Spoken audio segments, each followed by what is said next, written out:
A chicken adobo version of the Philippines, of Cebu, Philippines.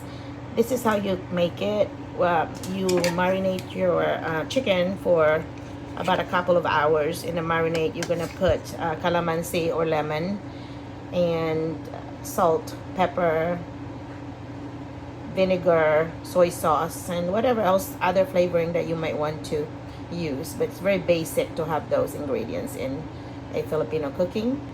And when after marination, then you will cook it in a just a little oil. It will have more juices after it's been cooked, but it's cooked slowly. You use garlic and onions to start, and then you put the chicken in, and you let the temperature kind of get it going, and then after that you lower it. Look like it's boiling, but you lower it, and then you cover it with a cover. That's the wok with a cover, and cook it for about 30 to 45 minutes. I keep checking, make sure that it's cooked, or get your thermometer, meat thermometer, and make sure it's cooked. And when it's brown and ready, then you eat it. Yum, it's so good. Try it at home.